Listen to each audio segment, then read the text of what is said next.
Hello friends. Welcome to Movie House. Today I have come to tell you the story of a very popular movie. Hopefully everyone will like it. So don't delay, like and subscribe and get ready. Let's start now. In 1571, the Yucatan public became sick to the plague. One man tracked down a plant and alongside others, drank it. The substance turned individuals blue and made them unequipped for taking in air. They immediately moved to the sea and made a civilization in the profound water, Talokan. One of the ones who ingested the plant had a child named Kayukeolkan. The child grew up to become leader of Talokan. At the point when Fan kicked the bucket, she requested to be covered on the land. Kayukeolkan drove a few gatekeepers up to the land where he saw a human progress. They went after the human advancement to account for his mom's entombment. One of the residents referred to him as Namer, signifying the kid without adoration.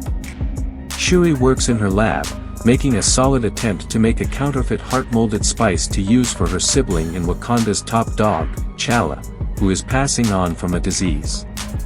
Ramonda gradually strolls into the lab, declaring the Lord's passing.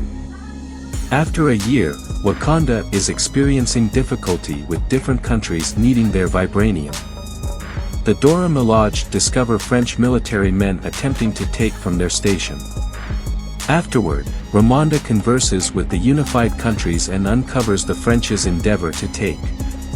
She reminds the nations that despite the fact that the Dark Jaguar is gone, they will in any case battle.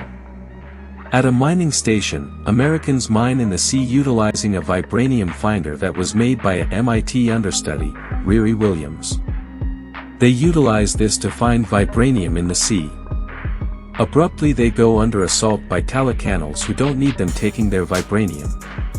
The final helicopter of survivors is struck somewhere around Namor.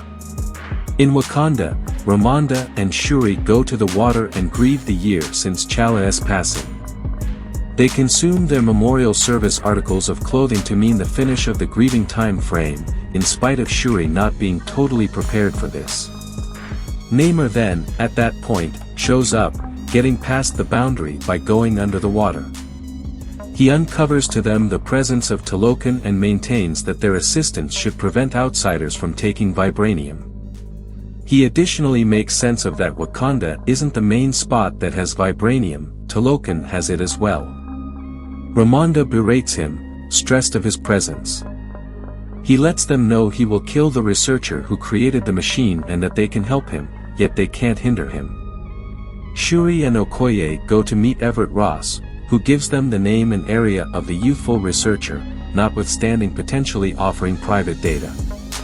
Okoye and Shuri then, at that point, go to Cambridge, Massachusetts to track down Williams. They follow her to her carport where she uncovers that she is dealing with an Iron Man type covering. Nonetheless, they are trailed by the FBI. The three move away, Okoye in a vehicle, Shuri in a bike, and Williams in her protection. Abruptly, they are met by Talakanals, Atoma and Namora.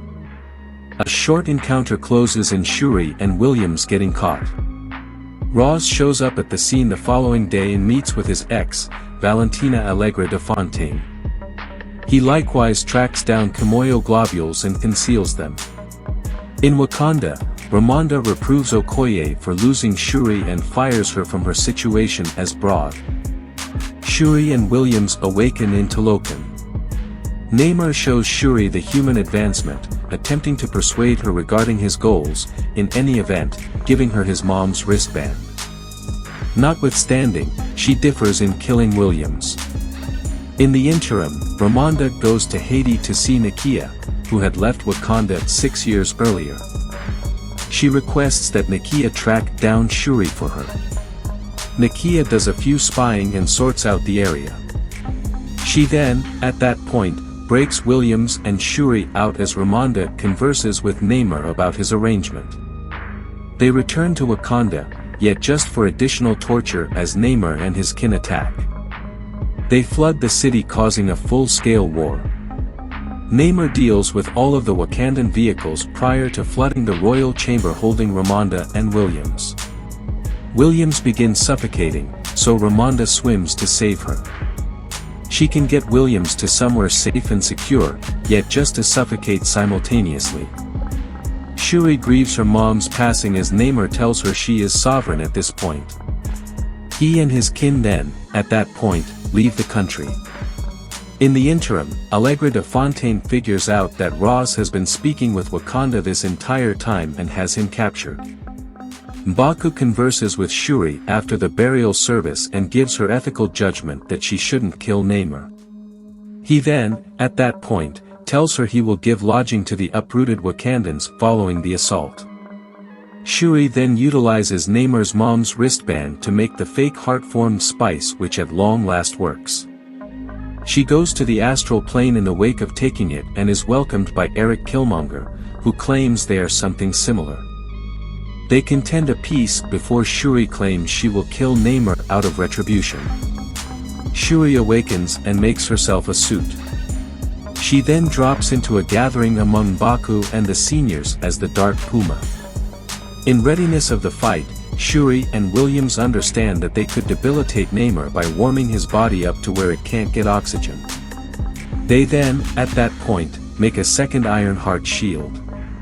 Shuri gives Okoye new reinforcement, acting similar as Iron Man's also, called the 12 PM Heavenly Messengers. Okoye initiates Nakia to be separated of her two-lady group. In the sea, they utilize a vessel to draw the Talacanals into a snare. The fight initiates as Namor appears to acquire the upper hand. Nonetheless, Dark Puma traps him in an Imperial Claw warrior as they remove off from the fight. In the meantime, the Dora Milaje battle the Talacanals on the vessel while the Jabari clan, Nakia, and the others fight the ones on top. Ironheart and the 12 PM Heavenly Messengers deal with the airborne Talacanals. Dark Jaguar warms up the Imperial Claw warrior, debilitating Namor, yet he starts to break out with his lance. Dark Puma shoots an impact from her vibranium gloves which detonates the entire boat, sending the two foes into the island underneath. The two battle some more until Namor pierces Shuri. Be that as it may, rather than polishing her off, he is more stressed over getting to the water before he bites the dust. A harmed Dark Jaguar breaks free and gets before the limping Namor. She then hollers, "Wakanda" until the end of time as she shields up, sending an impact from the detonating Claw warrior into Namor. He is set on fire as he implodes. She remains over him to polish him off, yet recollects her sibling, T'Challa. With these recollections of the man he was, she chooses to save Namor's life the length of he gets back to Talokan. Namor has appreciation for the Dark Jaguar and joins her as they return to the battle scene and advise everybody to quit battling. Dark Jaguar then shouts, "Wakanda for eternity," indeed as the rest rehash it back. In the repercussions, Williams gets back to MIT without her covering as the Wakandans need no debate with letting her keep it. Shuri leaves for Haiti as opposed to trying for the privileged position, which at last is tested by M'Baku. Afterward, Namor paints in his room as Atuma welcomes him. Namor guarantees her that their new partnership with Wakanda will be advantageous. En route to jail, Okoye breaks Ross out of care. In Haiti, Shuri meets with Nakia prior to leaving for the ocean side where she consumes her burial service stylized robe, permitting her to lament at long last. In a mid-credits scene, Shuri discovers that Nakia and T'Challa have a child, Toussaint, who Nakia has been bringing up stealthily distant from the tension of the privileged position. Toussaint uncovers his Wakandan name is T'Challa. So far today. I will appear before you again with more new movie stories in the coming days. Until then, goodbye.